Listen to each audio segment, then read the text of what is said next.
Welcome back to the fourth estate. మనం యాకూబ్ మెమన్ ఉరి గురించి మాట్లాడుకుంటున్నాం. ఉరి శిక్షను రద్దు చేయాలని చెప్పి ఆయన పెట్టుకున్న పిటిషన్లు అందరూ రిజెక్ట్ చేశారు. సుప్రీంకోర్టు రిజెక్ట్ చేసింది.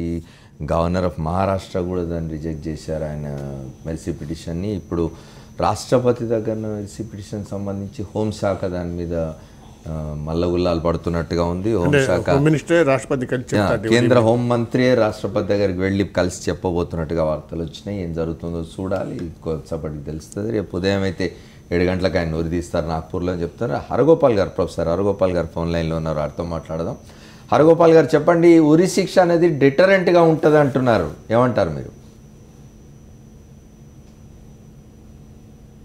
Hello sir. సరే, there is some problem, technical problem, తర్వాత మాట్లాడదాం. మనతో సురేష్ గారు జాయిన్ అయ్యారు, మానవ హక్కుల కార్యకర్త, వారితో కూడా మాట్లాడదాం. సురేష్ గారు, ఇప్పటిదాకా మాట్లాడుకుంటున్నాం యాకూబ్ మెమన్కి సంబంధించి. నిజానికి ఆయన బ్యాంకాక్ వెళ్ళే వరకు నాకు అసలు ఈ దాడులు, బాంబు దాడులు ప్లాన్ చేశారనే విషయం కూడా నాకు తెలియదు అని చాలాసార్లు ఇంటర్వ్యూలలో చెప్పాడు ఆయన. అక్కడ పోయిన తర్వాత తెలిసింది నాకు, tiger Memon is my in that interview చేశారు. హరగోపాల్ గారు లైన్లోకి వచ్చారు, వారితో మాట్లాడదాం. హరగోపాల్ గారు చెప్పండి, ఉరి శిక్షలు డిటరెంట్గా ఉంటాయంటున్నారు. డిఫరెంట్ ఉంటాయని సాక్ష్యాధారాలు లేవు కదా. ఇప్పుడు ఏమిటంటే మనం చాలా సందర్భాల్లో మాట్లాడుకుంటున్నట్లు సార్, ఇప్పుడు 16, 17వ శతాబ్దంలో బ్రిటన్ లో పిక్ పాకెటర్ కు ఉరి శిక్ష ఉండేది. అది బహిరంగంగా ఉరి తీసేవాడు సార్.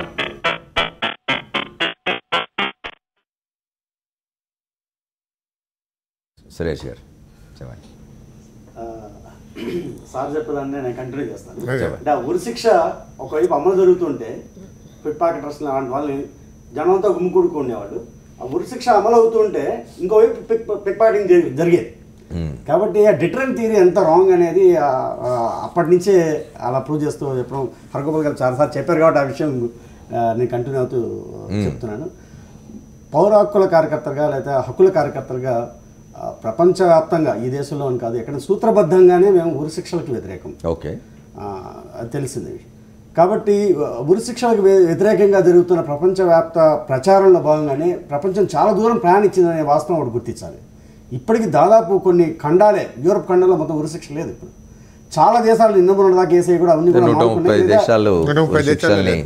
రద్దు చేసినాయి. చాలా దేశాలు ఒకవేళ శిక్ష అది చట్టాల్లో ఉన్న అమల్లో నిలిపేసిన దేశాలు కూడా చాలా ఉన్నాయి.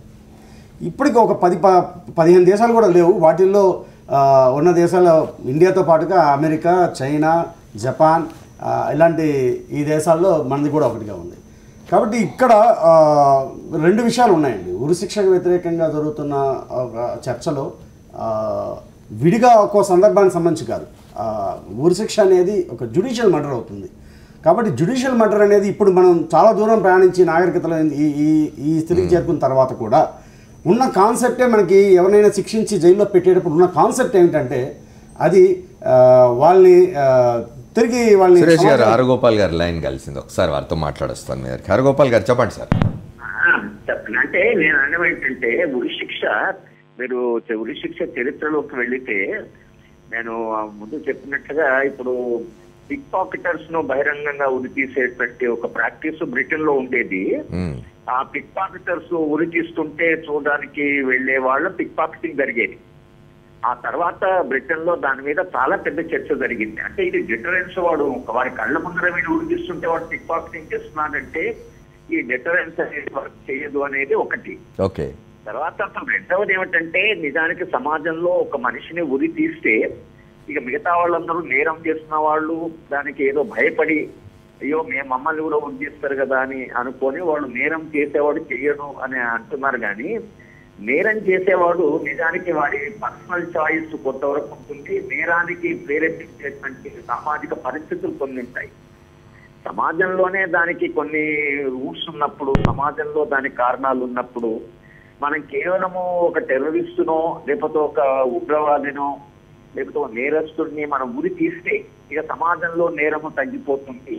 అంటే సమాజము ఏమాత్రము ఒక నేరానికి సమాజం కూడా కారణము అని ఒప్పుకోవడానికి సిద్ధంగా లేదన్నట్లు. సమాజంలో కూడా కారణాలు ఉంటాయి, అసమానతలు ఉంటాయి, తర్వాత పేదరికం ఉంటుంది, లేదా సమాజంలో అన్యాయం ఉంటుంది, అన్యాయానికి వ్యతిరేకంగా మనుషులు భిన్న రీతిలో స్పందిస్తుంటారు.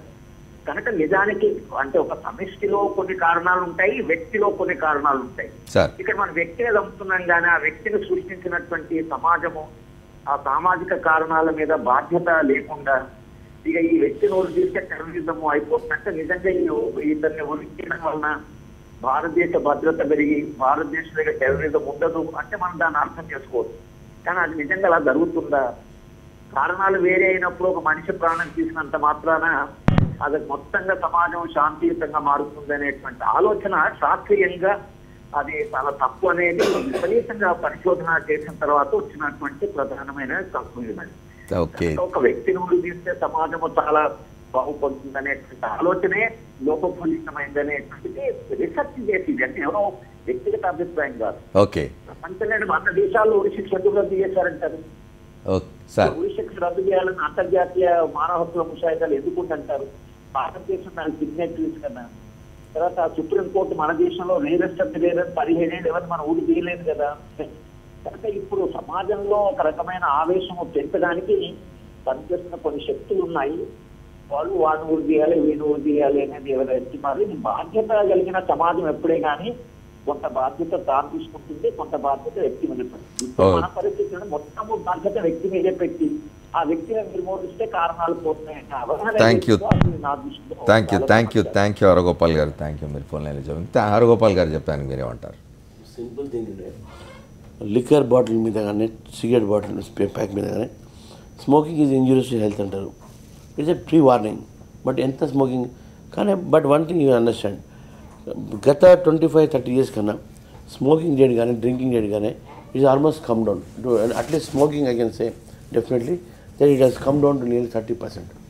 ఎందుకంటే ఆ వార్నింగ్ ఏదైతే ఉన్నదో ఇన్సిడెంట్స్ ఆఫ్ క్యాన్సర్స్ కానీ ఓరల్ క్యాన్సర్స్ కానీ స్మోకింగ్ తగ్గింది కానీ డ్రింకింగ్ తగ్గలేదు. డ్రింకింగ్ తగ్గలేదు. ఎక్సైజ్ రెవెన్యూ పెరుగుతూనే ఉంది. నేను అందుకే చెప్పాను, that's why I corrected myself by smoking only smoking and drinking it are different theories. అది కాబట్టి I don't want go into all those. కానీ ఇక్కడ ఏమవుతుందంటే మనం రెండు అంశాలు మనం ఆలోచించాలి. మన దేశంలో కానీ ఏ సభ్య సమాజంలో అయినా సరే చట్టాలు ఎందుకు ఉంటాయంటే ఒక క్రైమ్ జరిగితే దానికి శిక్ష చేయడానికి. మన దేశంలో ఇంతకుముందు నేను చెప్పినట్టు శిక్షలు ఎందుకు ఇస్తారంటే రిఫార్మ్ చేయడానికి, అంటే మనిషిని మార్చడానికి. ఆ రోజులో దోహాక్ బారాహాత్ కానీ అది కానీ చూసినట్టే ఒక ఖైదీ చేస్తే తప్పు చేస్తే దాన్ని మార్చడానికి మన రిఫార్మేటివ్ సిస్టమ్ ఆఫ్ పనిష్మెంట్ మనవి. కానీ ఏమైందంటే ఈసారి మీరు చూస్తే జైల్స్లో, బికాజ్ నేను క్రిమినల్ అడ్వకేట్ కాబట్టి మన రవిచంద్ర గారు సీనియర్ అడ్వకేట్ వారు కూడా తెలుసుండాలి. Percent of the under trials again comment jail పోయేటప్పుడు హ్యాబిచువల్ అఫెండర్స్ రిపీటెడ్లీ వాళ్ళే ఉంటారు. మీరు జైలు నేనంటే స్టూడెంట్స్ మూమెంట్ 14 సార్లు జైలుకు పోయాను. అంటే వాళ్ళు ఏం చేసినా ఇంకోటి ఏంటంటే ఇన్సిడెంట్ జరగని ఆ ఏరియాలో వాళ్ళు పట్టుకుంటారు పోలీసులు ముందు వాళ్ళు పట్టుకుంటారు. అది కూడా ఉంది.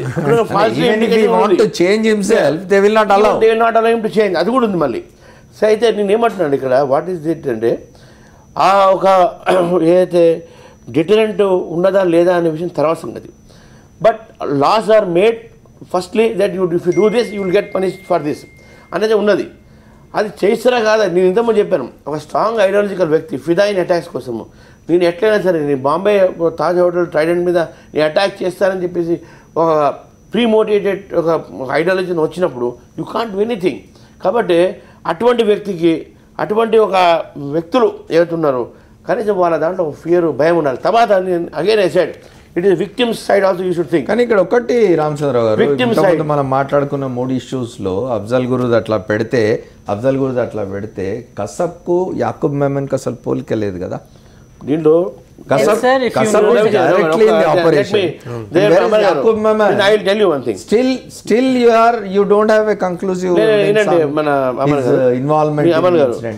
రెండు విషయాలు ఉంటాయంటే వారు మన ఈ రామన్ గారు కానీ ఇతర ముందు వారు ఇచ్చినటువంటి ఒక లీడ్స్లో మనకి ఏంటంటే ఈ ఆల్మోస్ట్ ఇది అన్అఫీషియల్ అప్రూవర్ ఒక కొంత లీడ్ ఇచ్చాడు.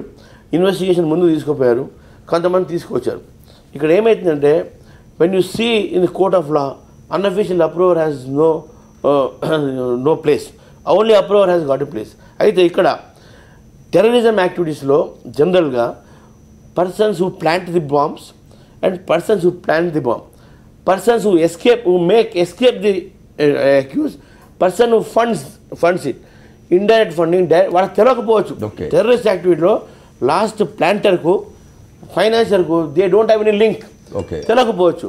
బట్ అల్టిమేట్గా when it comes to cumulative story, right from the financier to the ఇవన్నీ కూడా చూసినప్పుడు ఈ కాన్స్పిరసీ యాంగిల్ ఇవన్నీ కూడా వస్తాయి. కాబట్టి డెఫినెట్గా యాకూబ్స్ role is established by three courts. I'm coming to you, sir. I'm coming to you, sir. I'll just come. Yakub మెమన్కి సంబంధించి ఆయన డైరెక్ట్ దీంతో సంబంధం లేదు, ఆయనను ఉరి తీయడం సరైనది కాదు అని చాలామంది ఆర్గ్యూ చేస్తున్నారు.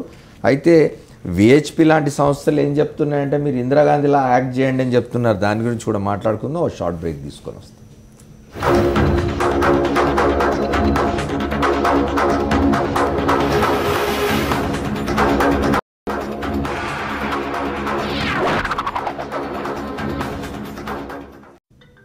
Welcome back to the fourth estate. కేంద్ర హోంశాఖ మంత్రి రాజ్నాథ్ సింగ్ రాష్ట్రపతి భవన్ చేరుకున్నారు. ఆయన రాష్ట్రపతి ప్రణబ్ ముఖర్జీతో మాట్లాడుతూ ఉన్నారు. ఏం జరుగుతుందో చూడాలి. మనం మాట్లాడుకుంటున్నాం. సురేష్ గారు, యూఆర్ గివింగ్ సమ్ ఎగ్జాంపుల్స్, కొంచెం బ్రీఫ్గా చెప్పండి. We have some.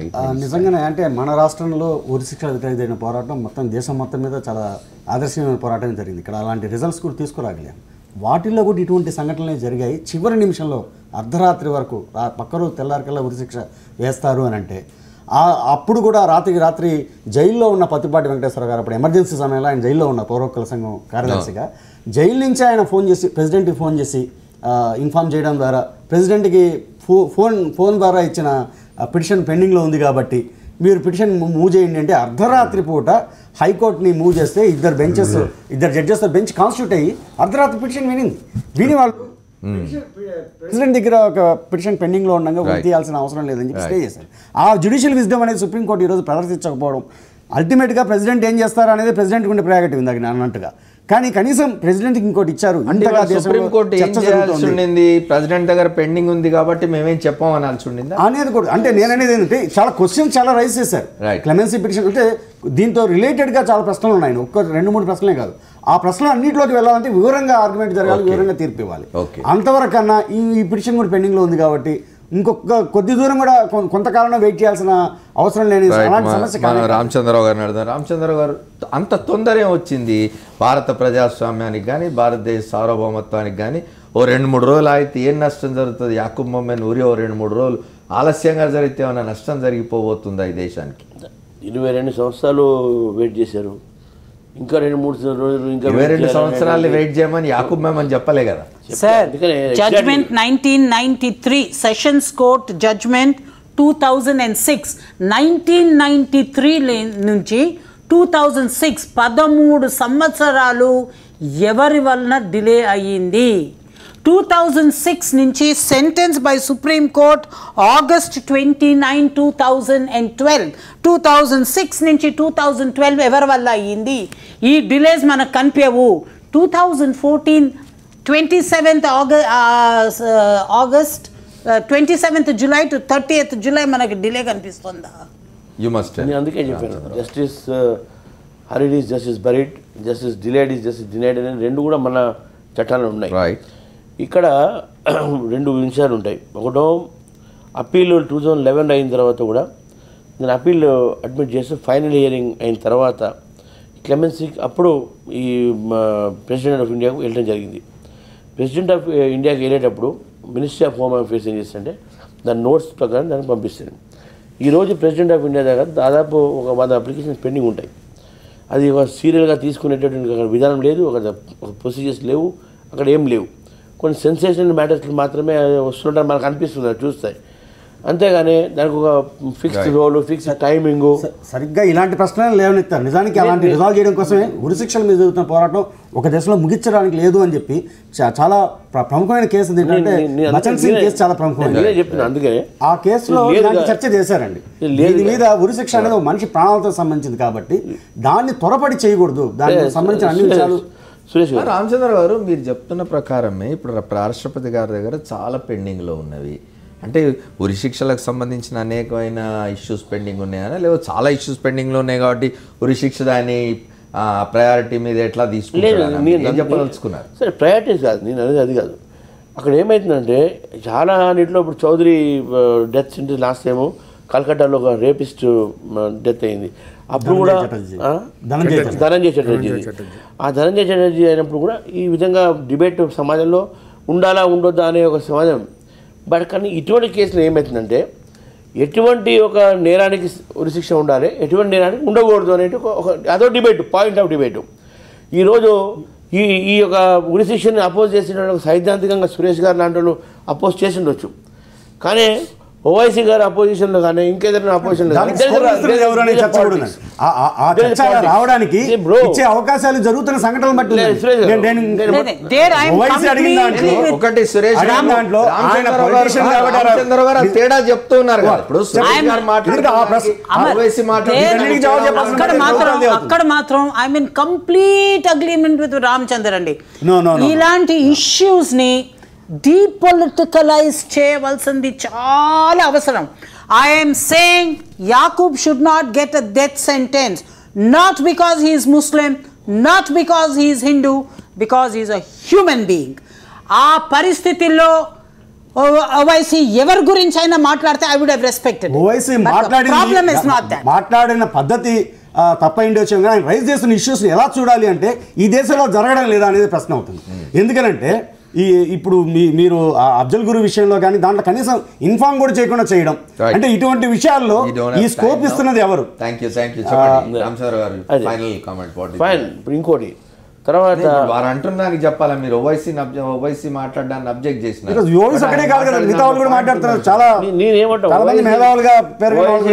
ఓవైసీ లాంటి వాళ్ళు రేజ్ చేసినటువంటి పాయింట్ ఈయనకి ఎందుకు ఇవ్వాలి, వాళ్ళకి ఎందుకు ఇవ్వద్దు, వీళ్ళకి ఎందుకు ఇవ్వద్దు అనే క్వశ్చన్ ఎందుకు ఉందో, ఇది politicising of a death sentence but belonging to a particular community అని వస్తుంది. అక్కడ అటు కాదు, ఈ దేశ సార్వభౌమాన్ని, ఈ దేశం మీద, ఈ దేశం ఆర్థిక వ్యవస్థ మీద, ఈ దేశం ఒక మీద దాడి చేసినటువంటి సమయం అయిపోయింది. in deciding death sentence or not అనేది కూడా question. They should not be అనేది ఈ రోజు కూడా సుప్రీం కోర్టు వింటే కొద్ది ఓపిక ఇలాంటి విషయాలను కూడా సమగ్రంగా చర్చించొచ్చుండి. You cannot call it a judicial murder. You cannot call it judicial murder because ultimately it is a court and the law is the punishment. Supreme Court is exposed today given two types of judgments on the same day. Thank you Suresh గారు, రవిచంద్ర గారు, రామచంద్రరావు గారు, అట్లాగే రామచంద్రమూర్తి గారు కూడా కృతజ్ఞతలు. Phone లైన్లో వచ్చి మాట్లాడిన ప్రొఫెసర్ హరగోపాల్ గారికి కూడా ప్రత్యేకంగా కృతజ్ఞతలు. ఇవాళ యాకూబ్ మెమన్కి సంబంధించి ఆయనను ఉరి తీయడానికి సంబంధించి రాష్ట్రపతి నిర్ణయం అప్పుడో రాబోతున్నది. కేంద్ర హోంశాఖ మంత్రి రాజ్నాథ్ సింగ్ రాష్ట్రపతి భవన్ చేరుకున్నారు. ఆయన రాష్ట్రపతితో మాట్లాడుతున్నారు, హోంశాఖ అభిప్రాయాలు తెలుపబోతూ ఉన్నారు. ఏం జరుగుతుందో చూడాలి. ఏది ఏమైనా ఉరిశిక్షల మీద ఈ చర్చ కొనసాగుతూనే ఉంటుంది. ఉరిశిక్షలు రద్దు చేసిన 135 దేశాలను ఆదర్శంగా తీసుకొని భారతదేశంలో కూడా ఉరిశిక్ష రద్దు కావాలని చెప్పి చాలామంది కోరుకుంటున్నారు. దానికి సంబంధించిన ఈ చర్చ కొనసాగుతూనే ఉండాలి. ఒక యాకూబ్ మొమెంట్ తోటి ఇది అంతం కాకూడదు. ఇది వాళ్ళ 4th ఎస్టేట్. రేపటి 4th ఎస్టేట్లో మళ్ళీ కలుద్దాం. Stay tune to Sakshi. This is Amar signing of.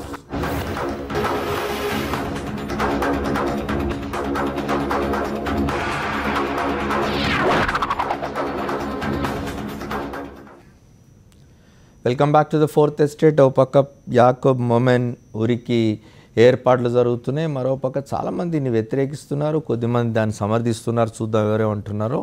ఎట్టకేలకు న్యాయం దక్కిందని భారతీయ జనతా పార్టీ చెప్తున్నది. అట్లాగే బాధితులకు దక్కింది స్వల్ప న్యాయమేనని కాంగ్రెస్ చెప్తూ ఉన్నది.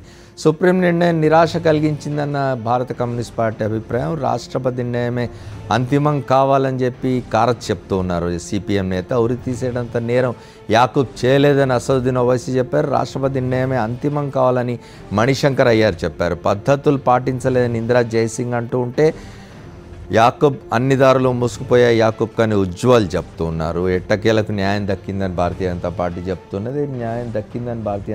చెప్తున్నది. ఇంకా అసలు బాధితులకు సరైన న్యాయం జరగలేదు అని చెప్పి కాంగ్రెస్ పార్టీ అంటుంది. 23 ఏళ్ల పాటు 23 ఏళ్ల పాటు యాకూబ్ మెమన్ జైల్లో ఉన్నాడు. ఆయన సహకరించాడు, దీనికి సంబంధించిన వివరాలు చెప్పాడు. ఇవాళ యాకూబ్ మెమన్ ఊరికి అన్ని సిద్ధమైనవి, ఊరి జరగబోతోంది. మనం బ్రేక్ ముందు మాట్లాడుకున్నాం. మూర్తి గారు మీరు చెప్పాలి, విహెచ్పి లాంటి సంస్థలు చెప్తున్నాయి. మీ చాలామంది ఆర్గ్యుమెంట్ ఇప్పుడు అసదుద్దీన్ ఓవైసీ లాంటి వాళ్ళు చెప్తున్నది ఏంటంటే మీరు యాకూబ్ మెమన్ ఉరి తీస్తామంటారు ఏంది, మీరు కావాలంటే టైగర్ మెమన్ను దావూద్ ఇబ్రాహింను పట్టుకొచ్చి చేసుకోండి అంటున్నప్పుడు విహెచ్పి లాంటి సంస్థలు చెప్తున్నాయి మీరు ఇందిరాగాంధీ లాగా వ్యవహరించండి, చాలా నీతిగా ఉండాలి, ఆమె లాగా పాకిస్తాన్ మీద దాడి చేయండి. ఇప్పుడు అమెరికా కనుక ట్విన్ టవర్స్ మీద జరిగిన తర్వాత వెంటబడి చేసినట్టుగా ఇండియన్ గవర్నమెంట్ కూడా ఉండాలని చెప్తున్నారు మీరు. అది అసాధ్యమైన విషయాలు అవి. అమెరికా చేసినట్టు ఇండియా చేయలేదు, అది జరిగే పని కాదు. అదే బర్మాలో ఇండియా చేసినట్టు పాకిస్తాన్లో ఇండియా చేయలేదు. బర్మా గవర్నమెంట్ సహకారం ఉంది కాబట్టి బర్మాలో చేసాం. Pakistan government will never support. Pakistan government ఇప్పుడు దావూద్కి, టైగర్ మెమన్కి ఆశ్రయం ఇచ్చి వాళ్ళని విహెచ్పి లాంటి సంస్థలు చెప్తుంది అంటే మీరు ఇందిరాగాంధీ లాగా యాక్ట్ చేయండి. ఇందిరాగాంధీ బంగ్లాదేశ్ కూడా చేసేది, పాకిస్తాన్ మీద యుద్ధానికి పోయి బంగ్లాదేశ్ ను చేసి విముక్తం చేసింది కదా. బంగ్లాదేశ్ విముక్తం చేసింది ఇందిరాగాంధీ కాదు, పాకిస్తాన్ సైన్యం. దాంట్లో పంజాబీ ఆర్మీ మెన్ వాళ్ళు వేధించబట్టి ముజీబుర్ రెహమాన్ లాంటి నాయకుడు తయారు కాబట్టి ఆ ప్రజలు విసిగిపోయి విడిపోవాలనుకున్నారు కాబట్టి మనం సహాయం చేసాం అంతే. అక్కడ అటువంటి వాతావరణం లేకపోతే ఇందిరాగాంధీ ఏం చేసేది కాదు. ఇప్పుడు పాకిస్తాన్లో అటువంటి వాతావరణం లేదు. ఇందిరాగాంధీ ఉన్నా కూడా, ప్రధానిగా ఉన్నా కూడా ఏం చేయలేదు ఆవిడ. ఇప్పుడు ప్రతిపక్షంలో ఉన్నప్పుడు మర్ జవాన్ మర్ కిసాన్ అంటున్నారు మీరని మన్మోహన్ సింగ్ని ఎద్దేవా చేయొచ్చు, కానీ మన మోదీ గారు ఇప్పుడు ఆయన ప్రధానిగా ఉన్నా కూడా ఆయన ఏం చేయలేడు. అది జరిగే పని కాదు. ఈ విహెచ్పి అనేది సంస్థ అట్లాగే మాట్లాడుతుంది. వాళ్ళ ఇది అసదుద్దీన్ అట్లాగే మాట్లాడు, విహెచ్పి ఇట్లాగే మాట్లాడుతుంది. కానీ మన మధ్య మార్గంగా ఆలోచిస్తే కాన్స్టిట్యూషన్ మూర్తి గారు అసదుద్దీన్ ఓవైసీ ఇంకొక మాట అన్నాడు. ఆయన ఏమంటున్నాడంటే మీరు బాబ్రీ మస్జిద్ గుల్ చేసిన వాళ్ళని ఎందుకు ఉరిదీయారు, టైగర్ మహమ్మద్ని యాకూబ్ మహమ్మద్ని ఉరిదీస్తున్నారు, మీరు ఒక మైనారిటీ సెక్షన్స్ మీద పడ్డారు ఉరిదీయడానికి అంటున్నారు. నేను అదే మెరిట్ ఇన్ హిజ్ ఆర్గ్యుమెంట్ అని నేను మొన్న కూడా చెప్పాను. నేను అతను చెప్పిందంటే మెరిట్ లేకపోలేదు. ఇప్పుడు ఉరిదీసిన ముగ్గురు కూడా ముస్లిమ్స్ కావటం, మైనారిటీ వర్గానికి కావటం, అట్లాగే మన రాజీవ్ గాంధీ హంతకుని స్పేర్ చేయటం, బియాన్ సింగ్ హంతకుని స్పేర్ చేయడం, అది చాలా క్లియర్గా కనిపిస్తుంది. అది అంటే ఒక రాష్ట్రం, ఒక అసెంబ్లీ సపోర్ట్ చేస్తే వాళ్ళు స్పేర్ చేస్తారు, వాళ్ళకి యావజ్జీవం చేస్తారు, శిక్షణ మారుస్తారు. అట్లాగే పంజాబ్ అసెంబ్లీ రిజర్వేషన్ పడుతుంది కాబట్టి బియాన్ సింగ్ హంతకుని వదిలేస్తారు. అది వీరికి ఏ అసెంబ్లీ లేదు, ఏ రాష్ట్రం లేదు కాబట్టి, ఏ పొలిటికల్ పార్టీ సపోర్ట్ లేదు కాబట్టి ఇతను గుర్తిస్తున్నారు అనే వాదనలో దేర్ ఇస్ ఎ మెరిట్ ఉంది. Two things, this whole politics of death penalty అనేది పోవాలి. ఇండియా ఒక సివిలైజ్డ్ కంట్రీగా మనము if we make claims, then we must join the larger group of 147 countries, 130 countries and say no death penalty. Border first case. Right. Understand, మన దేశంలో న్యాయం చట్టం అనే వాళ్ళకి అందరికీ కృష్ణయ్యర్ గారు రేరెస్ట్ ఆఫ్ రేర్ టెస్ట్ని అప్లై చేయవలసింది కూడా చట్ట ప్రకారంగా చేయవలసిన పని అని మనం గుర్తు చేసుకోవాలి. నా ప్రకారంగా ఎక్కడో ఇవాళ ఒక పాపులిస్ట్ అప్రోచ్, ఒక మనిషిని నేను టెర్రరిస్ట్ అని ఒక లేబుల్ వేసిన తర్వాత ఆయనకి నేను డెత్ సెంటెన్స్ ఇచ్చి ఆయన్ని నేను చంపకపోతే నా ప్రభుత్వం ఫెయిల్ అయింది, నా జడ్జ్మెంట్ ఫెయిల్ అయ్యింది అనే ఒక ఫీలింగ్తో జడ్జ్మెంట్స్ వస్తున్నాయని ఒక నమ్మకం కూడా ఉంది.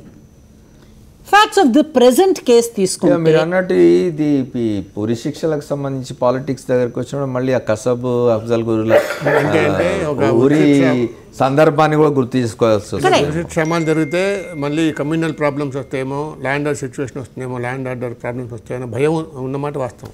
ఒక భయాన్ని వలన ఒక దేశం ఒక మనిషిని చంపుతుంది అంటే ఆయన ఎలుక కాదు. Is not causing plague in our society. సొసైటీకి some more amount of self confidence కావాలి. ఒకటి, a confident society will not believe in death penalty is my theory. మా సిస్టంలో, నా వ్యవస్థ పైన నాకు ఎన్ని రోజులు నమ్మకం ఉందో, ఎంతమంది రాని వాళ్ళని మేము హ్యాండిల్ చేస్తుంటాం, మా వ్యవస్థ నడుస్తుంది అనే నమ్మకం మనకు రావాలి first.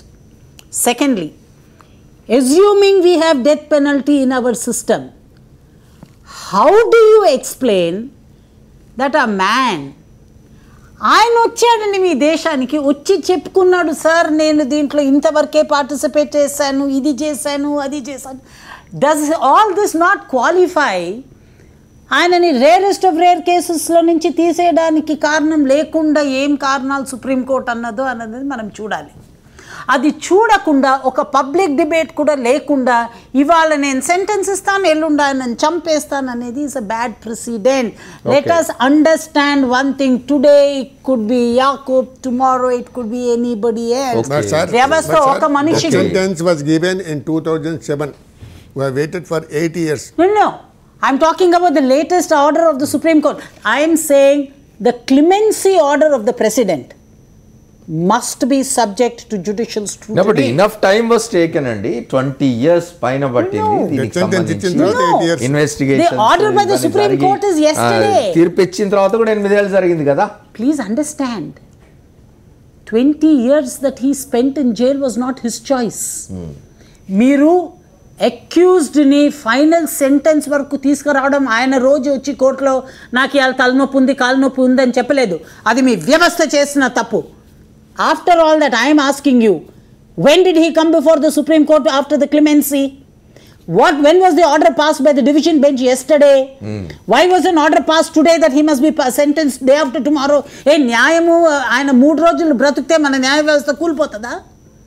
Why are we foreclosing a public debate on the issue? And why are we hurrying it? Why are we hurrying it? Ramachandra గారు అన్నారు, ఇలాంటి డేట్స్ ఫిక్స్ చేసేటప్పుడు మా వ్యవస్థలో సెన్సిటివిటీస్ ఉండదు. ఆయన చచ్చిపోయిన రోజు ఆయన బర్త్డే ఒకే రోజు అంటే ఒకే పులహారంతో అయిపోవచ్చు అనేది కాదు. What is so difficult for the supreme court? అవన్నీ చూసుకొని చేయరు కదా. దట్ ఇస్ అ ప్రాసెస్ నడుస్తుంది. Why should it not be done? Why are we as a system losing sensitivity? Okay, let us ask Suresh. ఈ clemency Suresh గారు ఒక అభిప్రాయం అయితే చాలా బలంగా ఉన్నది ఏమిటంటే, మీలాంటి సంస్థలు మీలాంటి వాళ్ళంతా కూడా ఇట్లాంటి వాళ్ళని ఉరిదీయకూడదు అని చెప్పడం ద్వారా ఇట్లాంటి ఇన్సిడెంట్స్ని ఎంకరేజ్ చేస్తున్నారు, హింసను ఎంకరేజ్ చేస్తున్నారు, ఉగ్రవాదుల దాడుల్ని ఎంకరేజ్ చేస్తున్నారు అనే విమర్శలు మీరు ఎదుర్కొంటూనే ఉన్నారు కదా. అది హక్కుల సంఘాలు, అందుకని నేను మొదట్లో మాట్లాడినప్పుడు కూడా సూత్రబద్ధంగా ఉరిశిక్ష రద్దు చేయాలి అని చెప్పేవాళ్ళం.